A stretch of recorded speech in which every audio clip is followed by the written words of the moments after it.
শিক্ষা দুর্নীতি মামলায় এসএসসির প্রাক্তন চেয়ারম্যান তিনি প্রথম সাক্ষ্য দিলেন, অর্থাৎ প্রথম সাক্ষী হিসেবে এসএসসির প্রাক্তন চেয়ারম্যান তিনি আজকে আদালতে কি বললেন একের পর এক। সিবিআইয়ের যে বিচার প্রক্রিয়া শুরু হয়েছে রাখবো আপনাদের সামনে। 2011 সালের আগে তৃণমূলের শিক্ষা সেলের সভাপতি ছিলাম, 2011 সালে মুখ্যমন্ত্রী বলেছিলেন বলেই এসএসসির চেয়ারম্যান হয়েছিলাম। আদালতে জবানবন্দি এসএসসির প্রাক্তন চেয়ারম্যান চিত্তরঞ্জন মণ্ডলের।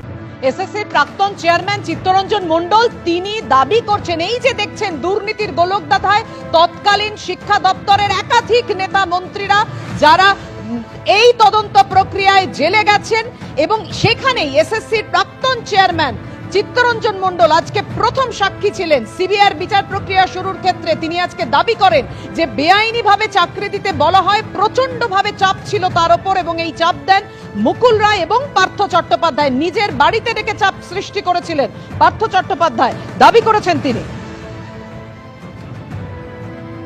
শিক্ষা দুর্নীতি মামলায় সাক্ষ্য দিলেন প্রাক্তন এসএসসি চেয়ারম্যান। সাক্ষ্য গ্রহণ শুরু হলো। প্রথম সাক্ষী হিসেবে আদালতে প্রাক্তন এসএসসি চেয়ারম্যান চিত্তরঞ্জন মণ্ডল। শিক্ষা দুর্নীতির তদন্তে সিবিআই মামলার বিচার প্রক্রিয়া শুরু। নবম, দশম, একাদশ, দ্বাদশ ও গ্রুপ সি মামলার একসঙ্গে চলছে বিচার প্রক্রিয়া। প্রথম সাক্ষ্য দিলেন প্রাক্তন এসএসসি চেয়ারম্যান চিত্তরঞ্জন মণ্ডল। শিক্ষা দুর্নীতির তদন্তে সিবিআই মামলার বিচার প্রক্রিয়া শুরু হলো এবং প্রথম সাক্ষ্য দিলেন এসএসসির প্রাক্তন চেয়ারম্যান চিত্তরঞ্জন মণ্ডল, যেখানে তিনি বলছেন যে খুব চাপের সঙ্গে কাজ করতে হতো। পার্থ চট্টোপাধ্যায়ের নাম তিনি করেছেন, মুকুল রায়ের নাম তিনি করেছেন এবং এরা তাকে প্রচন্ড চাপ সৃষ্টি করেছিলেন। নিজের বাড়িতে ডেকেও তাকে চাপ সৃষ্টি করা হয়েছে, এমনই সাক্ষ্যদানে তিনি জানান।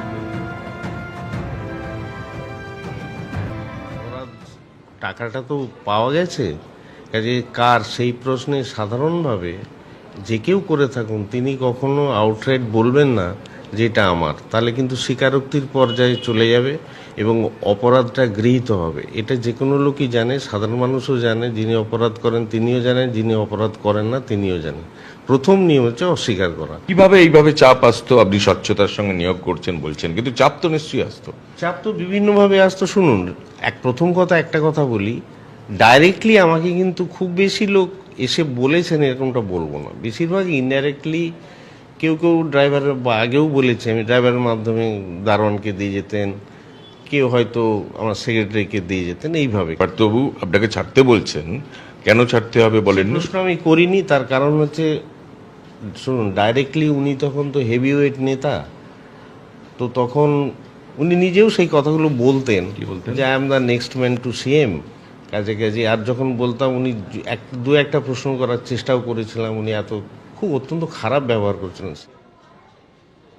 কথা বলবো আইনজীবী বিকাশ রঞ্জন ভট্টাচার্য এই মুহূর্তে আমাদের সঙ্গে টেলিফোনে রয়েছেন। বিকাশ দা, 2022 সালে তো আমাদের প্রতিনিধিকে দেওয়া সাক্ষাৎকারে তিনি তখন দাবি করেছিলেন আমার উপর চাপ প্রচন্ডভাবে তৈরি করা হচ্ছে এবং আজকেও আদালতে বিস্ফোরক দাবি করেছেন তিনি যে মুকুল রায় এবং পার্থ চট্টোপাধ্যায় প্রচন্ডভাবে চাপ তৈরি করেছিলেন, বাড়িতে ডেকে চাপ তৈরি করা হয় বেআইনিভাবে নিয়োগের জন্য।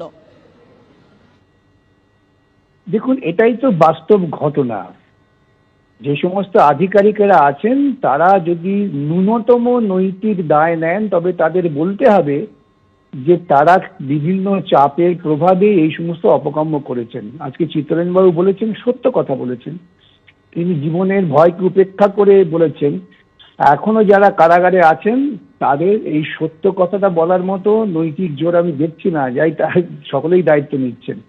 পার্থবাবু বলছেন যে আমি কিছু জানি না যা জানে এসএসসি, কিন্তু পার্থবাবু জানেন না তিনি শিক্ষামন্ত্রী এবং তৃণমূল দলের সেকেন্ড ইন কমান্ডার, এইসব দুর্নীতি হয়ে যাচ্ছে।